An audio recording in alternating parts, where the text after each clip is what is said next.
was exchanging time for money, and I was teaching like 20 group fitness classes a week. I'm not kidding. Most people can't even picture that.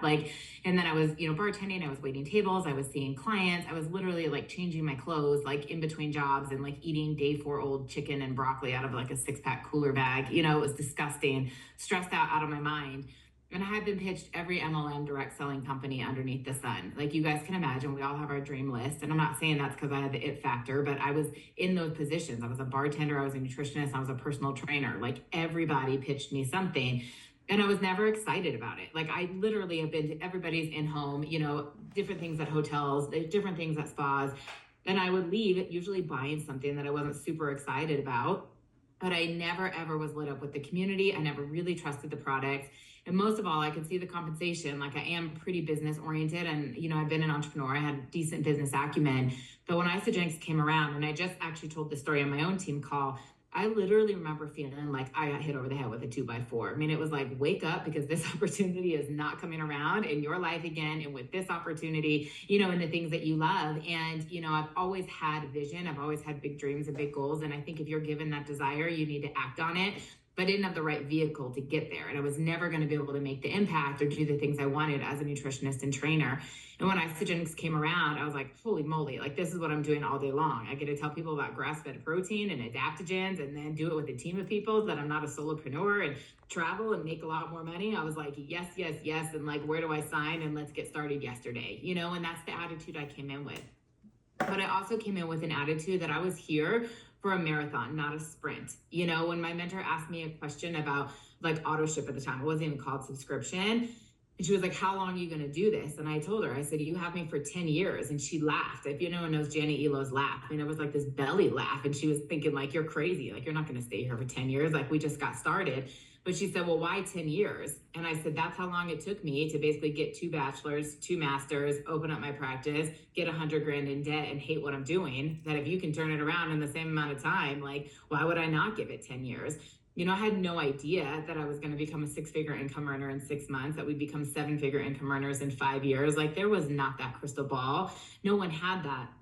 But I had the burning desire, and, I had the love for this, and I was committed for it to happen, regardless of how fast or how slow. I feel so grateful and so blessed that it happened fast. But if I had only made $1,000 a month for the first 5 years, I would still be here. I was broker than a joke, exchanging time for money, and an extra couple $100 from double pibs like lit me on fire, that I was like, let's go, right? So I say that because when I got started, it was fully for myself. I just wanted to change my own life around. And I quickly realized the responsibility we had as leaders, in that I was like casting the vision for everybody else. And they were like, what are you doing? And I was like, oh boy, I got to figure out what I'm doing, because I don't actually know. And I was promising people, this legacy business and like all this freedom and contributing to the financial household. And I was kind of like regurgitating sound bites that I'd learned from Hillary, I'd learned from Lynn, or I had learned from other leaders, being like, I don't actually know what I'm talking about and what I'm doing. And there's something to be said about like slow down to speed up. But once I got it, and I was super committed and super obsessed to other people's goals. Like, I feel so lucky to have had a really altruistic mentor, and she was more obsessed with my own goals than her own goals. And I always felt that. And I was like, I want to be able to pay that forward. I wanted to find out who wanted to send their kid to camp, who wanted to pay off debt, who wanted to get out of a job. And that's how we build our business. And we had a lot of fun. And over, the years, there were certain monumental events that happened that my gratitude for Isagenix just grew. Like when Hillary's like, I have grit and I have loyalty here. Like, there is not enough emotion to bottle up and talk about like how much I love this company. Some of you have heard this story, some of you haven't, but my dad was terribly sick. He died of Parkinson's, and I was able to be one of his caregivers. Any other job, I would have lost money, or I would have been begging for time off. And I was with him. I was with him the day before he died. And that's because of the freedom and the flexibility that Isagenix gave me. And he died at the beginning of January. If you guys know health and wellness in January, what do people want, right? A resolution. My team was enrolling for me, like my prospects, but like doing the call, putting them in the tree to like make sure that like they were getting taken care of, but I could be with my family, and I look back at like that moment, I'm like, no other job would have done that, no other community, and just the flexibility. And it's like 5 years, after I was introduced to Isagenix, that happened. I had no idea that was in the forecast, right? But I was like, I am committed to showing people what it's like to have a legacy business, like what it's like to really be able to have residual income, because you don't know when you're going to need it most, right? So fast forward, a little bit more. And people have heard me say, I don't think any of the yeses in my life would have happened with Isogenics, like the big, big, big yeses since I was 30. And one of them was finding my husband. And a part of that is because I was too dang busy beforehand, like unless they would like come in and like be a guest at the bar, right? Like, I don't know how I would have ever like been dating, but I was a different person. So like Janny and Jessica Rigner, who, like they tease me, I was like really terse when I came into Isogenics, but I had a huge shell. I didn't done personal development. I didn't even know what it was, My first event, I was like, don't touch me and definitely don't hug me, And then by like the end of it, I drank all the Kool-Aid. I was hugging everybody. I was high-fiving the Cougars. I mean, it was life-changing, but I literally became a different person that I was able to attract in the caliber of man that he is. Like, we talk about it all the time because he goes, how did you ever tolerate the people you dated? I said, who you know is not who I used to be. Like, it would never have happened. And keep going a little bit later, our journey to get Adonis was not easy. So we had 4 surgeries, 2 for my husband, 2 for me, a 2-year grueling IVF journey. It was not successful the first few times and highly, highly expensive. Some people have benefits. We did not. I mean, he's damn near a 6-figure baby. And all of that was funded through Isogenics. Like Ryan does great, but covers a lot of our household expenses. And what I will tell you is my nutritionist salary would never have been able to cover that, even like taking out medical loans. And the joy for him and everything that's given. And I'm telling you all of this, I want you to see like how big my why is and how big the gratitude is and where this hunger has really come from in 2025. So this is like 2013, right? Then like 2015, we're helping other people. 2020, things with my dad. I get married, and then Adonis was born in 2023. And I shared this on, I think the Monday call that Lisa was doing a few months ago. If you guys happen to hear that, the United Leaders call, and if not, I'll share it again. And if I'm repeating myself, I apologize in advance. But my birth was really, really challenging. My pregnancy was amazing, but I was a full code white when Adonis was born, and my postpartum was even harder. So I think I'm a very optimistic person. I think I'm a very driven person, like a real positive person.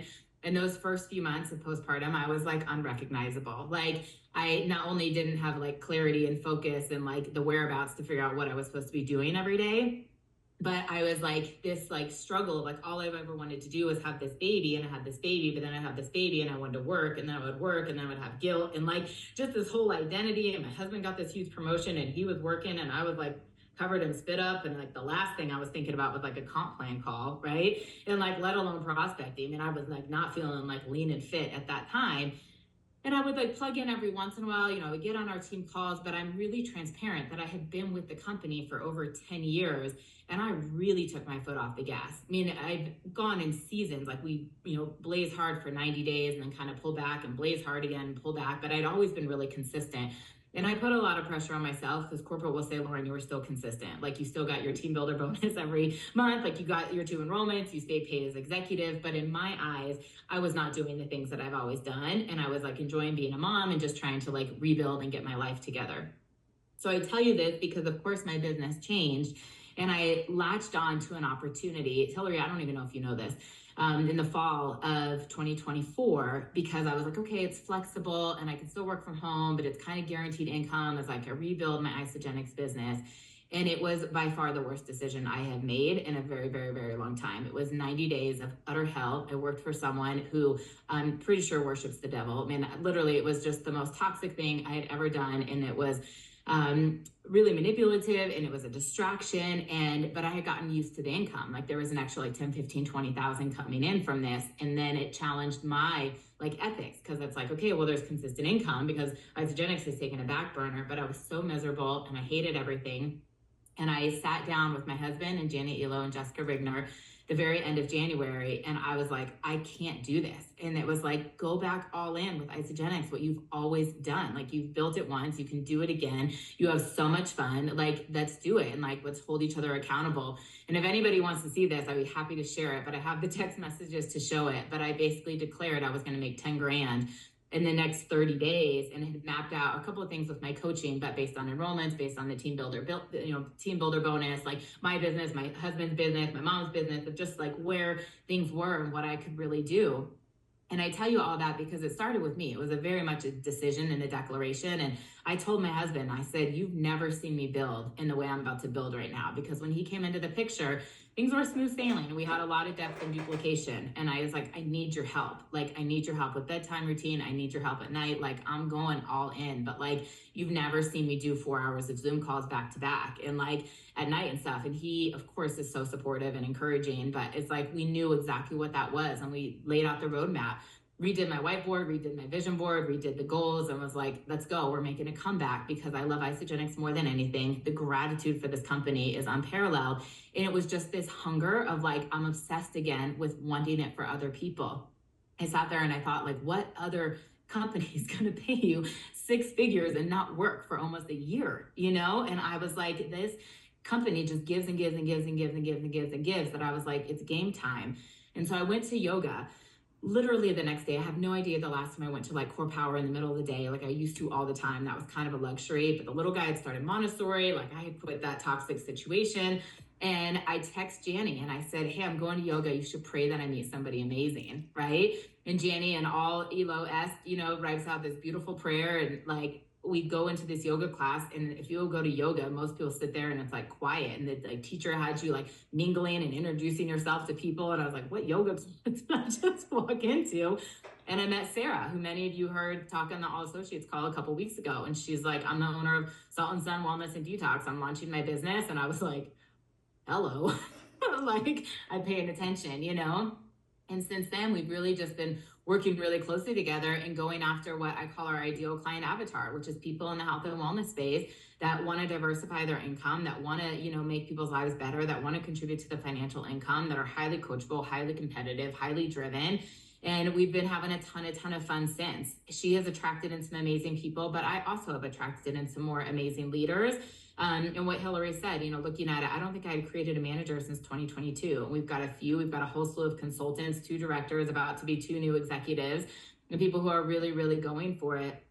And if you want anything tangible, because I'm a big like red, and here's the task list, the first thing is it starts with you. Meaning that you absolutely have got to be the leader you want to attract and take radical responsibility on your energy, how you're showing up, what you're posting, your availability, your excitement, your enthusiasm, you being the walking walk of the products, which does not ever mean a size 2 and 6-pack abs. Hillary and I will be the first people to tell you that. But it does mean you're healthy, that you're energetic, you're not foggy, you're confident, you're not stressed out of your mind. Like, put the freaking products in your body and feel 10 feet tall and bulletproof, right? And then I do think it's good to have goals. Like, just like she said, like the all-star thing, I had Disney printed out this way. I've got the consultant bonus thing this way. I've got the crystal, you know, climber going this way again. Like, what you focus on, you find, or it finds you.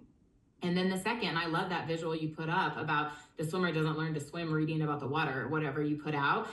It's doing the do. I mean, it's real easy to fall into maintenance and manage a lot of people and hold them accountable. I've had an event every 25 to 30 days since January. And many of you have seen them. I did the Galentine's one. I did the Babes That Brunch. We did Moms and Mimosa.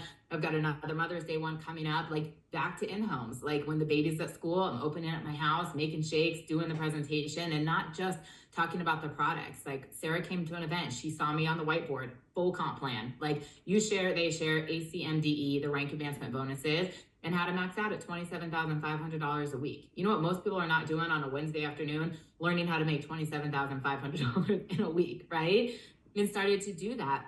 But the number of reach outs, I had 3 what I called spontaneous enrollments last night. When I say spontaneous, because they had not responded to me all week. And then of course, like Sunday night, that's just the way it goes. But I have, and I was showing my team this on our team call, which is why it's in front of me, but I have lists like this, lists and lists and lists from networking events that I have gone to. I'm a member of the Polka Dot Powerhouse, I think is what it's called. I don't remember, but they have meetings once a month. Sometimes I go to other chapters. And for the last year, I was not like doing my due diligence of having coffee appointments and reaching out. I would go to the meeting and pretty much leave because I was too tired, and that's all that I could do at the time.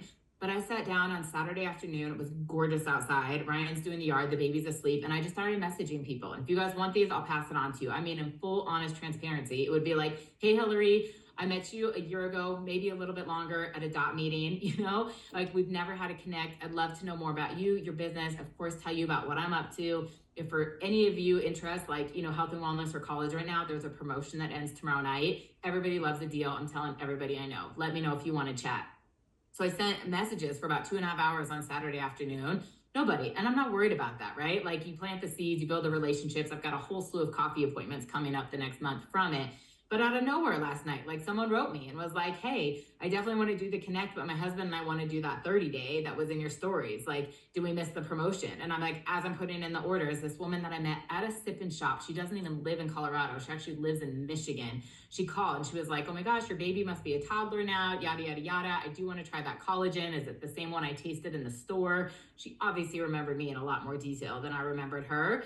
But I sat there, I was like, but this is it. Like, and I thought, who on my team spent 2.5 hours on Saturday afternoon messaging people, but I made like $400 in bids. That's a really good use of 2.5 hours of my time, let alone them to come in and have the ability to, go consult it and everything else. And the last thing I'll say, and Hillary, feel free to ask me any questions, is it really, really getting to work closely with some people that really want it. Like, what's their why? And I mean, being all in, like, not just like, text me if you have some couple questions, but like a lot of Zoom calls, a lot of onboarding, like spending time with a brand new class. Like I think the longer you're in this, the more you forget everything in like spending the time to really develop them, having them upgrade to associate right away, teaching them how to build recommended carts, teaching them how to adjust their auto ships instead of like, oh, I'll just do it for you, or kind of like doing things on the fly, like really loving on people so they can see the community, they can see the culture, and they feel set up for success so that they're able to share. We're back to doing power hours that I call it messy prospecting. If you get on, you're going to send a message. I'm going to like call you out, like go to the C's. What's the first name you see? Send a message. And if they're afraid to do it, I'll help them. I'll help them craft that. But just really, really locking arms and setting some goals and working towards some things together. Feel very fortunate and very blessed that Celebration is here in Denver. I've never missed an event since Isogenics has come into my life. I did it pregnant. I did it, postpartum. Adonis was at some of them. Like, it's always been a non-negotiable to be at the events. I've gone to Florida, San Diego, Nashville, like Orlando, like wherever they've been, and it's here. So I would be absolutely lying if I told you that 1000% of my focus is not on Celebration. Like, it's such a gift to have it here. We're just building to the event. So I don't know if that's what you're looking for, Hillary, but that's what I got.